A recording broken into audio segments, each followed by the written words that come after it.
So I'm Australian, so I'm sorry if I'm really hard to understand. That's just my accent. You're going to have to live with it. So up until a couple of months ago, I was a Java developer. Does anybody like Java? Horrible. Do not like Java. So I've just started a position a couple of months ago as a Scala developer. Does anybody like Scala? That's good. Scala's good. Java's not. So I'm working on a platform for big data. So it's kind of like Heroku, but for big data. I'm working on a query language, so I'm a bit of a language nerd. And all language nerds have to have Haskell experience, right?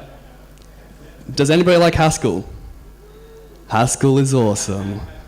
But I have to do a lot of JavaScript because I'm a web developer, right?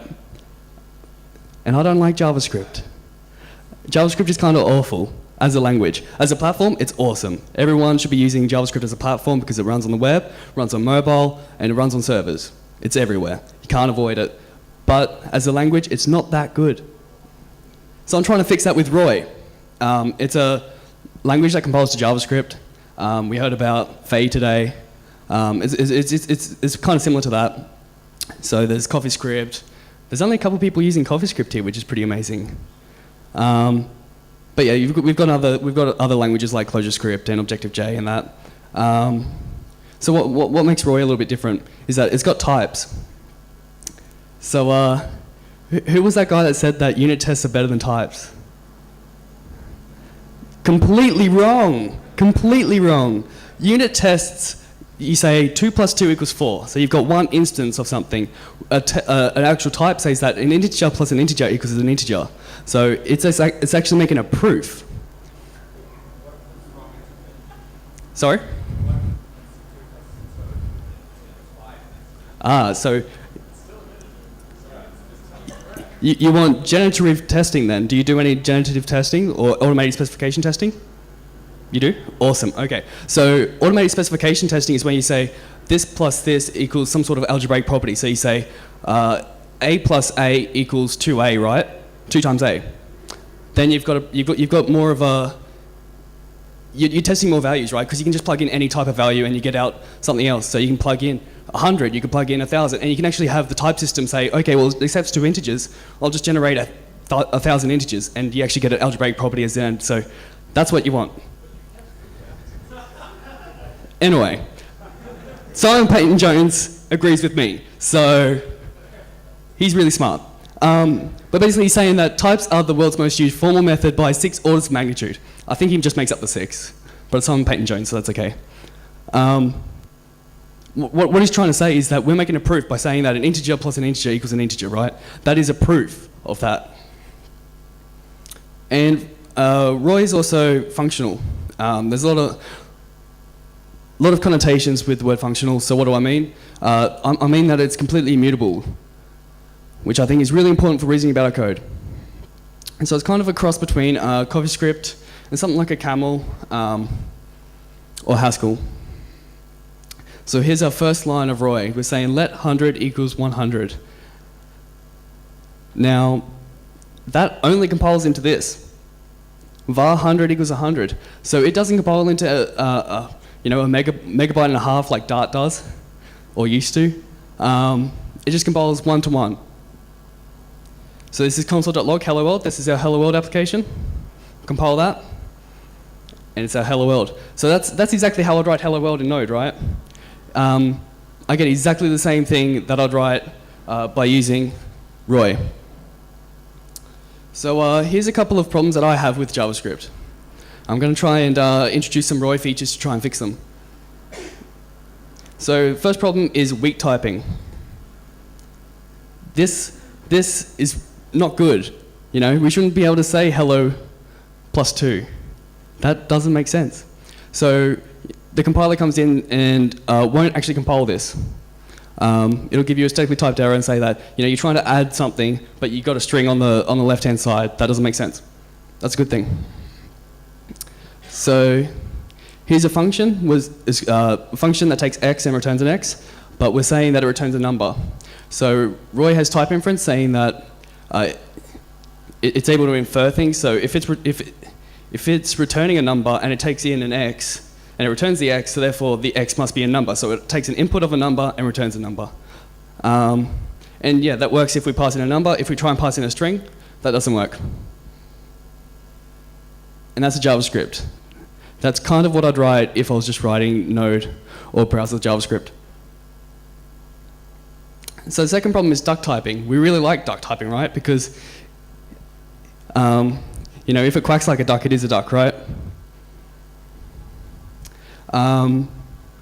But here's an example saying that we've got we've got something and it takes an A with a name and an A with a sound, and it just concatenates a string together. But these examples work properly. This one we've missed out the sound, so it doesn't actually work. We get tree sounds like undefined, and that sucks. So wouldn't it be good if we could test this before we compile it? Structural types do that. So this is the Roy code.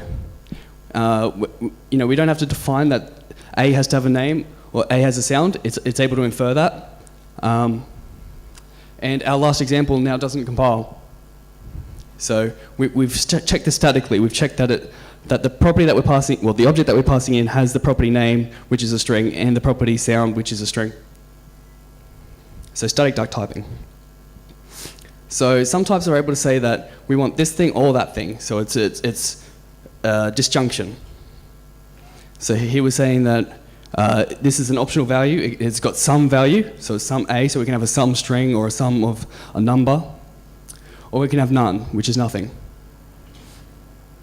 This is a JavaScript compiles into. We've got the not this instance of check, which allows you to use a function as if it were a constructor. Use a constructor as if it was a function. And then using that, we can do pattern matching. So here we're defining a function. It takes an O. Type inference works, so it checks that we've got these constructors here, so it checks it infers that we take an option. So this is a function that will take in an optional value, an option number, and if it's a none, then it returns 0. If it's if it's a sum number, then it will return back that number. And that's the JavaScript compile into. It'll do an instance of check, extract out the values and return it. Otherwise, it'll do an instance of check and just return back 0. Pretty easy. And this is how we call it. So none 0, none 0, or none 0 with a sum value, we get back 1. So that's pattern matching. So problem number 3 is monkey patching. Monkey patching is awful. So this is in ECMAScript 6. We've got a string prototype contains. So we can check if a string is within another string. But it also has this index property, so we can check if it's in a string after this particular index. Mootools also defines a string prototype contains. So if you are using ECMAScript 6 and then you include this mootools, you get different behavior because mootools will override it. So mootools will actually check for a separator instead, where it will split a string based on that separator and check that if that string was in that array where it's split. So then we get this particular code where the behavior depends on what particular prototype got added. So we can fix this with a Roy type class. So we've got a with contains type class. So contains is something that it's a function that takes a string, and an A and returns a Boolean. So if we get a number, then we just do an index of. If we get a string, then we split on the separator, and then we check if it's in that array. And then we've got this where it dispatches based on the type of the input rather than dispatching based on whatever prototype is currently set. And this is JavaScript compiles into. So it actually encodes the object that gets compiled in. So the type class instances get compiled into objects, and the compiler figures out which object to dispatch to based on the input type on the right. So that's safe monkey patching. Fourth problem that nobody has is callback hell. So we're able to actually escape this using the M word, monads. So this is callback hell. We've seen it before. We've got a function that does something, and then if there's an error, then we do something else. Oh, sorry. If we have an error, then we escape out. Then we go through a database, find a user, get that user's cursor. If there's an error, then we return an error. Go through the cursor, get the items. If there's an error, then we return the error. Then we do something. We finally do something. So that's pretty awful code. So let's fix that with a deferred, jQuery deferred. So jQuery has this deferred object where we can create promises. So if we've got a return which just wraps a value into a deferred. Bind will take a deferred value, x, and a function that returns a deferred value, and pretty much chain them together. So we've got something that can take any value and create a deferred, and we've got another one that, we've got a function that can chain deferred functions together. And that's the JavaScript output. It's just an object with return and bind on it. Then we can write this synchronous looking code. So this looks really synchronous.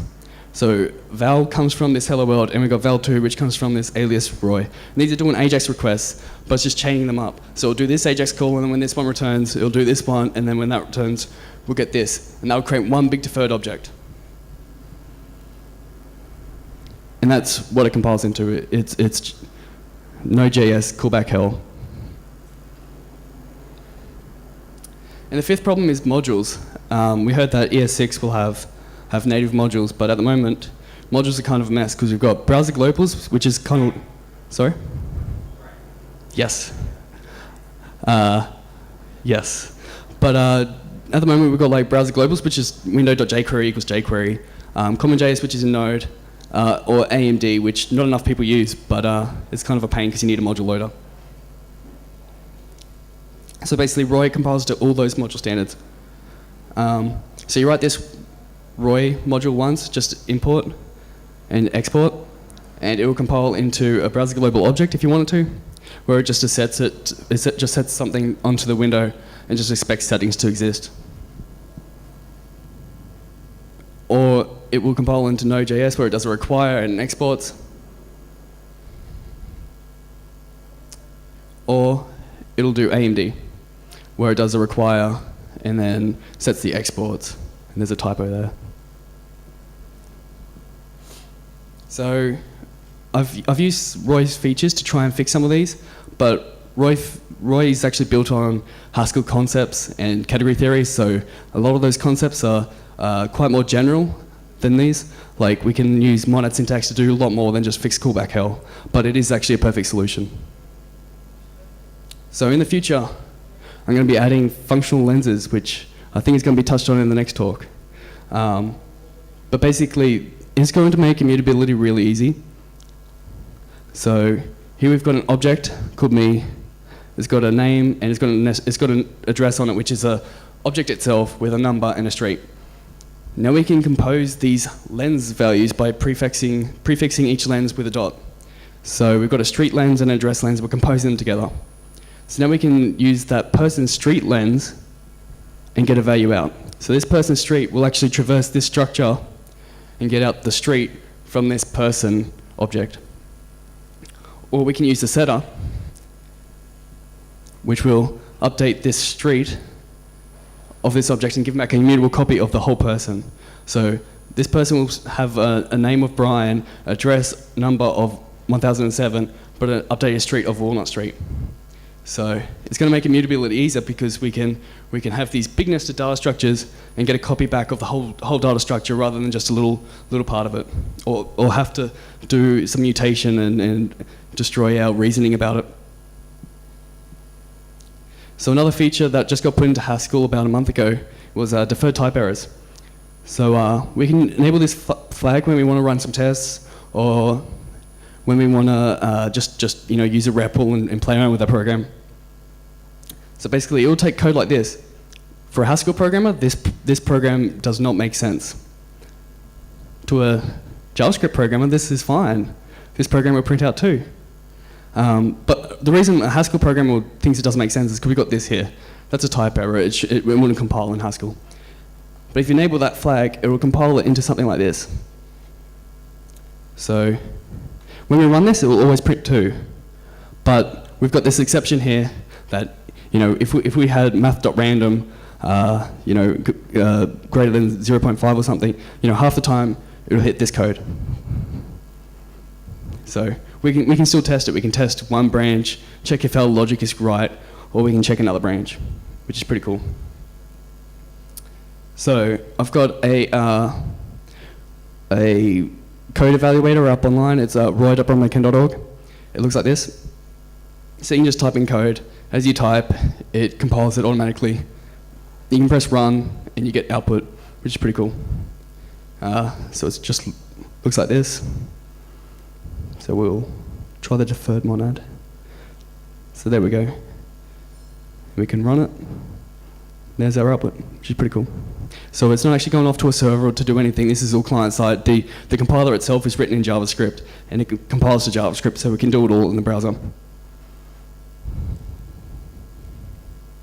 And I've been working, does anybody look at that and say, okay, that's cool, but I hate compiling to JavaScript. I just want to write raw JavaScript. Nobody? A couple of people, okay. Well, for you, I've got a functional programming library that I've been working on, and I've extracted from the Roy compiler itself. So there's a hidden message in there if you can see it. Anybody see it? Anyway. So basically, I've done some dodgy stuff with operator overloading.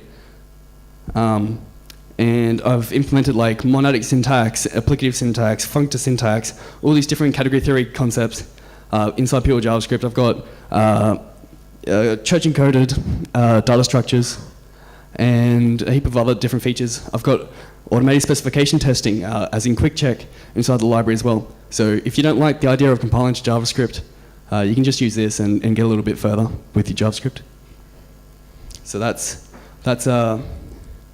at Bilby on my GitHub site. And thank you.